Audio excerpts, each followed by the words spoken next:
Well, Sam Wright, man, welcome to the show. Hello, good morning. Thank you for having me. Well, no, thank you for joining us, man. You are our third guest, and so far so good. But we're excited to have you. I mean, we are the really cool thing about so far with the show is that we've had no issue getting guests, which I thought might be an issue. But we're booked all the way through almost the end of January now, which is kind of cool. But Sam, you work for the Up Machine Tool Network.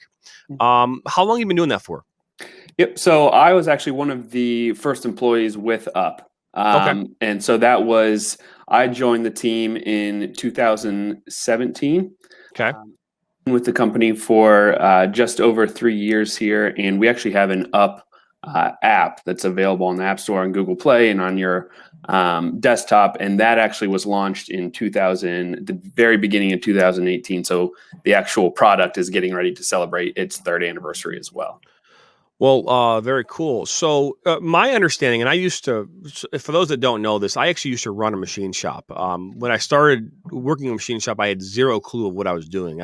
I'd run companies in the past and been part of that, but never ran a machine shop. And um, I would tell and encourage anyone who's ever been put in a position like I was, run for the hills, because it's not easy, because I remember, when I wake up in the morning now of my job, I deal with pressures and things like that come up, that I have control and don't have control over.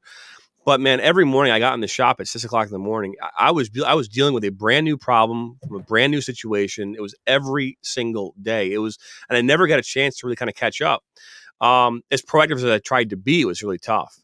And when a machine went down, Sam, that was like that was huge because you're running a production job, a thousand Mhm. piece job. It's got to be done here between now and next week. You have it planned out to be done and shipped to your customer, and all of a sudden the machine goes down. And then you call DMG, who happens to be the manufacturer of the machine, who does the service, and they tell you it's going to be 6 weeks to repair. Yep. And you're like, what the F? Right? I Yeah. can't wait 6 weeks. This is due in a week. So now I have to figure out whether I'm going to wait for DMG or now I'm going to call another repair company. And now those repair companies, they're like a dime a dozen, but you just don't know what their experience is. You don't know Exactly. what they're capable of. You don't know if they're going to screw things up, make it worse. And then also, okay, well, if you can't get it fixed, now you have to find another company that's willing to take on the job. That's And right. now they're willing to take on that job where you can still make some money, not lose your ass. So those are all the things you're dealing with in that scenario. The Up network, though, sounds fantastic because now I can be sitting at my machine as it's going down, and I can be going on this app and going, okay, here's my problem. Now I can hopefully find a local repair guy that specializes in those DMGs, and maybe we can Exactly. get out there in a couple of days versus a few weeks. He tells us he's knowledgeable, right? Which is kind of fantastic. So, is that exactly how this works? Yeah, that's those are the big points there. You did a great job. So basically, that is a huge reason why the app and why the network was created was because sort of this skills gap. And like you said, a machine goes down. What do I do? It's costing me money as a manufacturer. So the idea here behind the Up network is that it's made up of service providers and service requesters. And you can actually, there's a feature in the app you can flip between the two. So Nice. ways to leverage that. But as far as service providers, we have everyone all the way up from the OEMs, the original equipment manufacturers, the machine tool distributors. We have independent providers on there that work with, specialize in spindles or servo motors, or they're electricians or whatever it may be. And then so they're all ready to respond to our service requesters on the other side, who are the manufacturers of all shapes and sizes. We have very large manufacturers all the way down to mom and pop machine shops and contract manufacturers, everything in between. So the idea there is almost like an Uber or an Angie's List, where oh no, you need a ride. Oh no, you need your machine fixed. You can send out a request, and in return, you'll have responses for available service providers coming back to you. Oh, that's very cool. Yeah. So, I'm obviously been working with the Up Network for a number of years now, and you're having success there. But what is success in your world like? I mean, because you think about this, and you're trying to get someone to download an app, right? Mhm. And then ultimately, just like an Uber or a Lyft, people have to use the app. I mean, I use Uber every once in a while. I mean, I use Uber Eats a shit ton, Yeah, and especially DoorDash, nowadays, huh? more Yeah. DoorDash than Uber Eats because I just feel like anyways, but yeah. So my point though is what does success look like for you? What is that? How are you gauged in results for what Yeah, you do? it's a great question because it is a little bit different than most of the sort of sales or business development roles I've held in the past, where there is typically a tangible product or maybe a more a piece of software that is for purchase or licensing here. Where the app is, as you mentioned, we're looking to have people sign on and register for the app, and it's completely free to use and to join. So, really, the way that we monitor success, or a key metric for myself, is registrations and volume and users on the network. Because the more volume we have, the more people we have on the network, the more powerful it is, the more options you have for machine service, and the more successful. Perfect.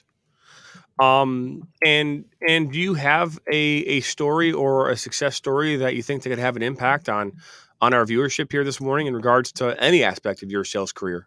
Yeah, yeah, I'd love to share it. I was thinking, I wanted to continue speaking about the Up app, so I was thinking, what's a success story that we have, and just sort of as you mentioned, it goes right alongside with how with how we measure our success. So the volume and users on the app.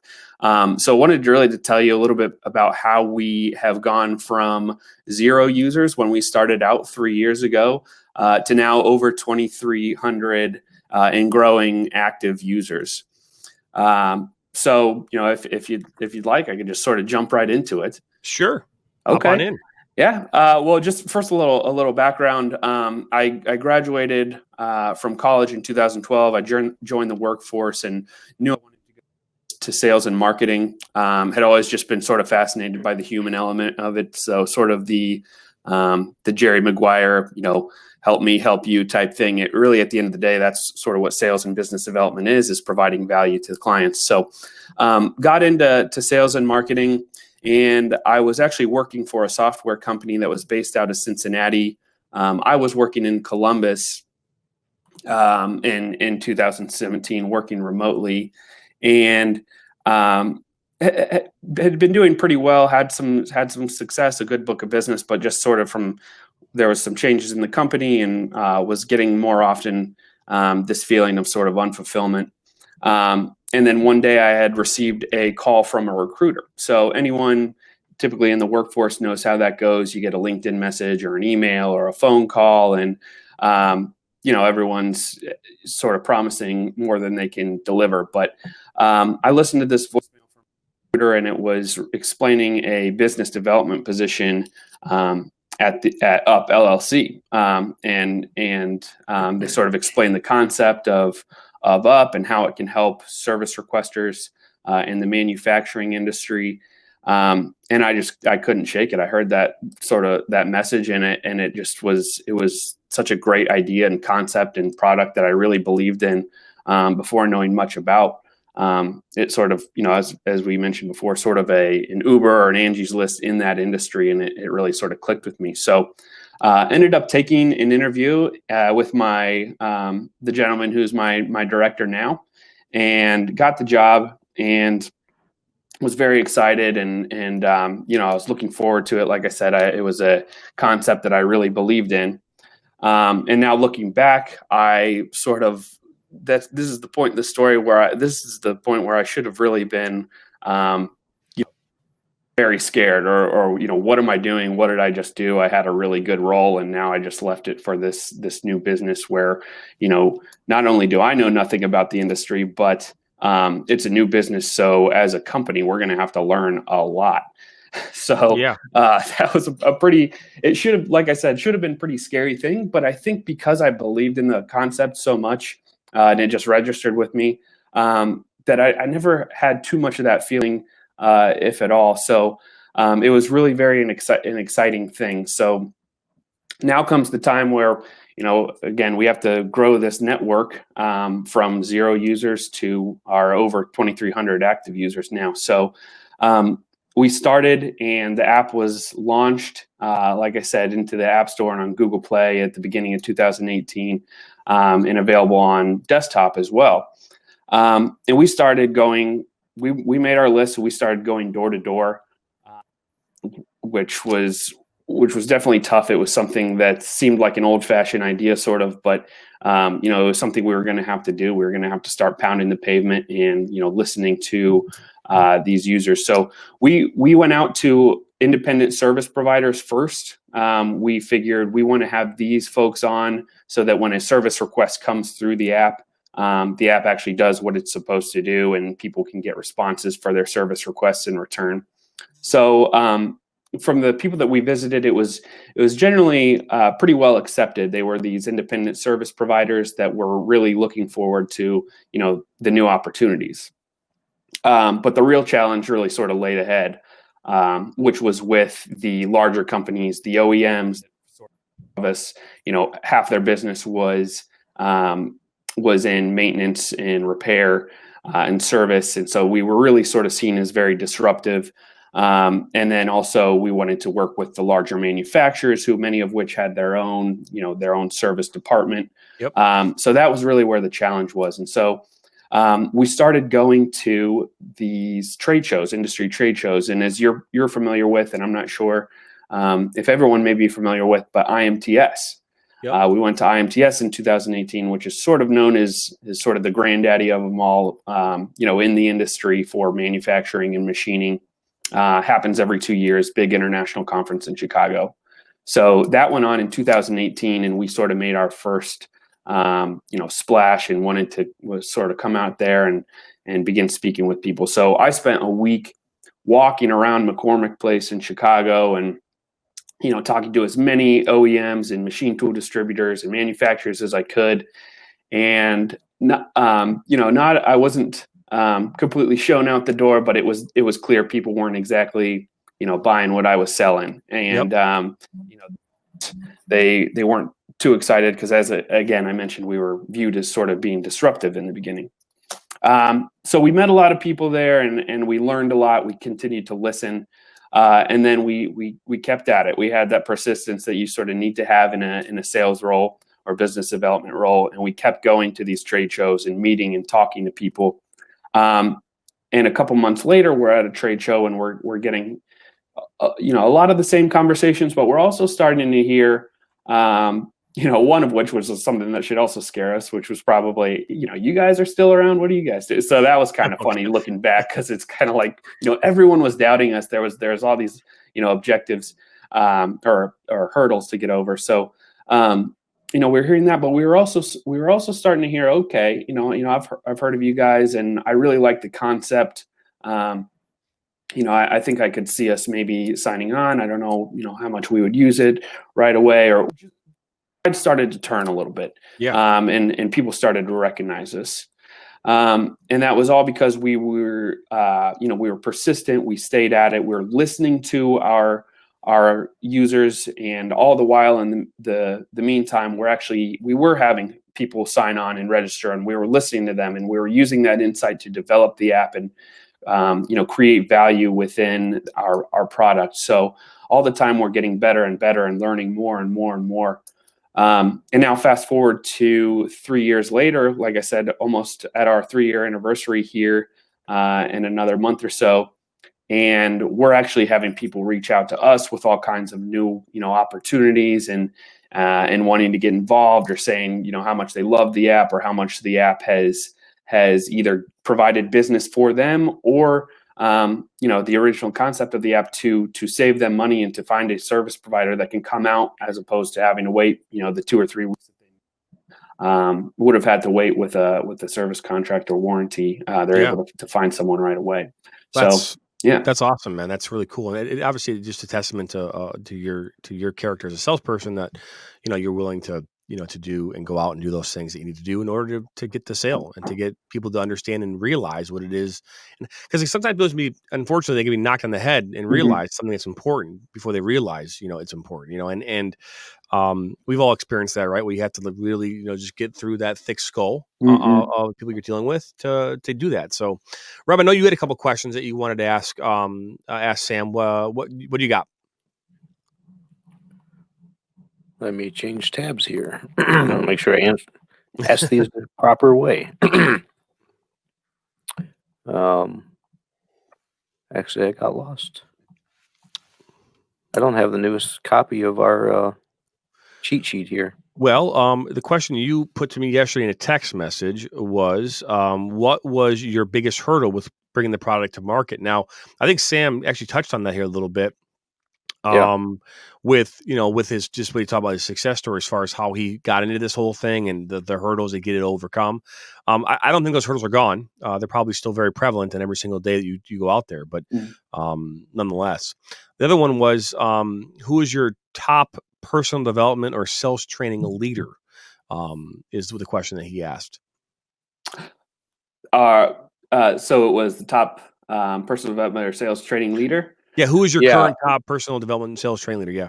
Oh yeah, it's definitely still my director of business development, customer success here at Up LLC. He's just been again, he's the person I interviewed with. We clicked right away, and it's something where he's given me sort of the freedom that I've needed to work.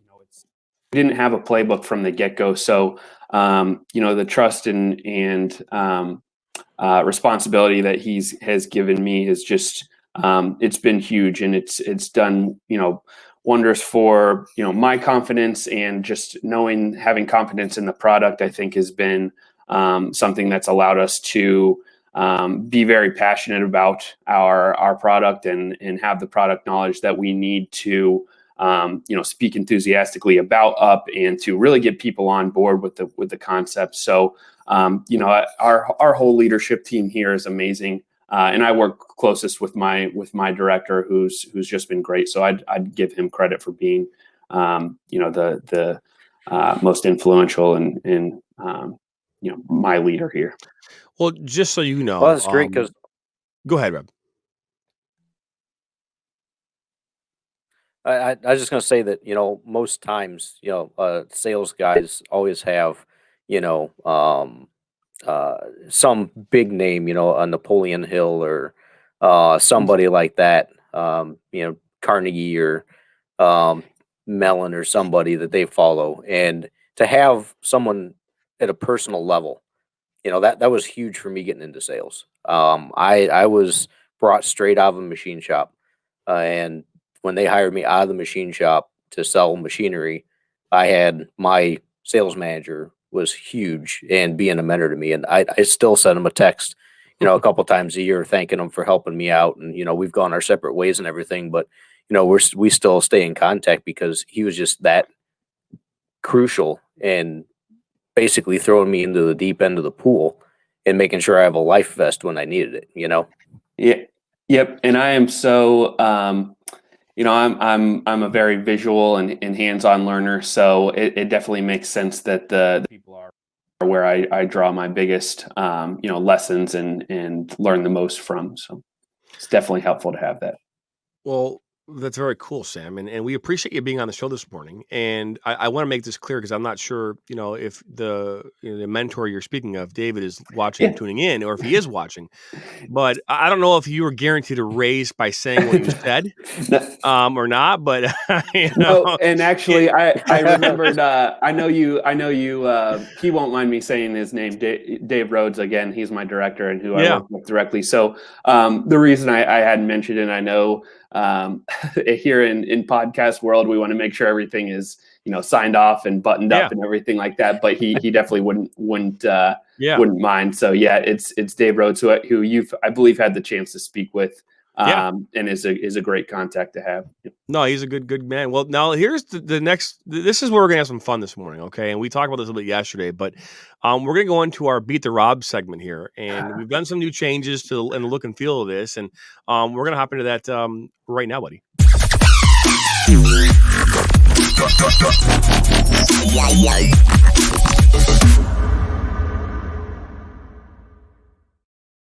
Okay, so that's all brand new. And I'm really excited about this because we want to make sure and continue to add cool new changes to the show, and that's one of them.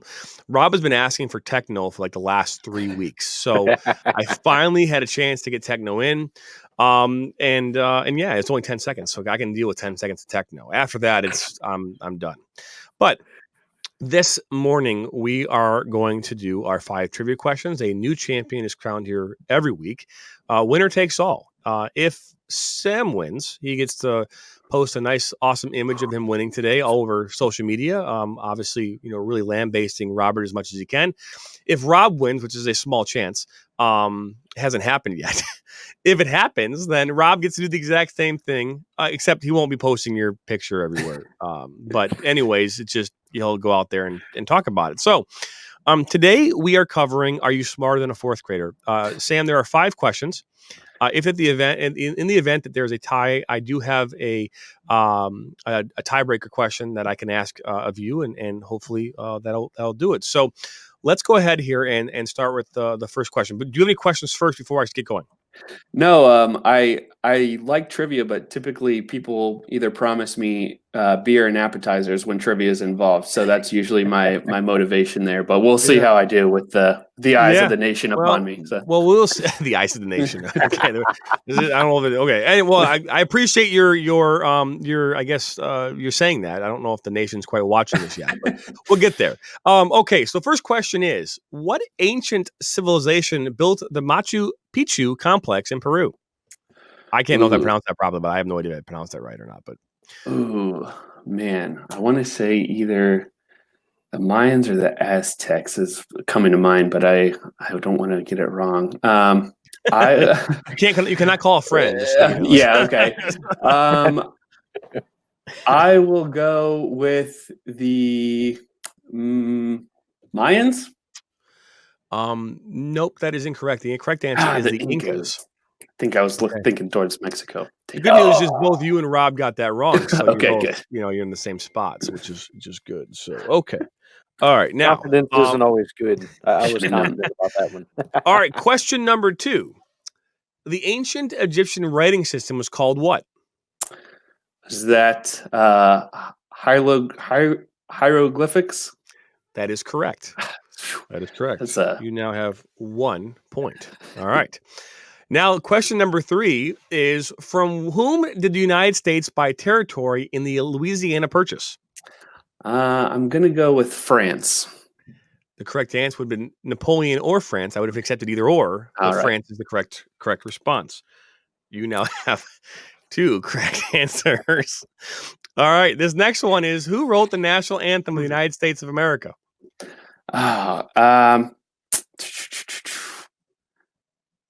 I want to say, man, this is bad with the eyes of the nation on me. The eyes of the nation. I love you keep saying that. I think it's great. Was the last name Ross? No. I don't know. I didn't know that. Who wrote the national anthem? Are you asking this to me? Are you giving up? Yeah. Oh, okay. No. That was my answer. Okay, the correct answer is Francis Scott Key. Okay. Okay, and this is to tie. The Battle of Gettysburg was fought in which war? The Civil War. That is correct. The Civil War. For the first time in the history of this show, we have a tie. So oh boy, the tiebreaker will come into play today. Thank God I finally decided to have one. All right. The tiebreaker is: who won the Super Bowl in 2011? All right. Has Rob already answered? He has already answered, yes. Man. I'm going to go with, I guess, the smart odds would say the Patriots. I get all these years mixed up. So I'll go ahead and say the New England Patriots. That would be incorrect. The correct answer was the Green Bay Packers, of which Rob got that wrong as well. Okay. However, tie go to the guest situation. However, I have another question I can ask both of you. Oh, wow. Okay, so I will do that right now. All right. Now, in 2001. How's that going to work? Oh, okay. I'm going to ask you first, Rob. So just chill. Say our answer on 3? No. All right, listen. I'm going to ask you a question. All right. Okay. I am picking a number between 1 and 5. There we go. Behind my back. No. I'm just messing around. So here's how we're gonna pick today's winner. It's actually pretty simple. Sam, you have to beat up a Rob or vice versa, and I'll go again and give the winner to whoever we pick there. So Good deal. Yeah. Actually, I would think the Patriots is close to the Packers in regards to their name. The Steelers, which you picked, are further away. So I'm going to give the victory to Mr. Sam because he was alphabetically closer. I love the logic there. That works for me. So for today, the winner of today's good old fashioned who beats the Rob is Sam. And yeah, you get to post this all over today. There is no asterisk because as the leader of this show, I'm the judge. Mine's rule of law, right? So that's how this works. I can't argue sorry, with that Rob. logic. So I didn't realize the title of this segment was actually past tense. I'm not liking this. Wow. Well, I don't know. I can't. What can I say, man? It is what it is. So, but well, hey, Sam, man, thank you for joining us this morning on the show. Thank you for giving your insight, and hopefully our viewers, our audience, have a chance to learn a few things in regards to what you've gone through in a sales rep as the hurdles, and can take a little some nuggets away from that. Yeah, and if you don't mind me, I hope everyone can check out the Up app if they have a chance. It's www.theupapp.com. Very simple. Yeah, no, it's a cool app. So if you haven't had a chance to use it, especially in the manufacturing world, you should definitely partake. And if you are a service repair company out there and you have a chance to listen to this, the nation is listening, by the way. That's Watch. Please tune in to the Up app. All right. Well, Sam, again, man, thank you for joining us. We appreciate it. It was fun having you on, and maybe down the road here we'll have you back on, and really excited about that. So thanks for joining us this morning. Fun, guys. Thanks. I appreciate it. Thank you. Take care, Sam.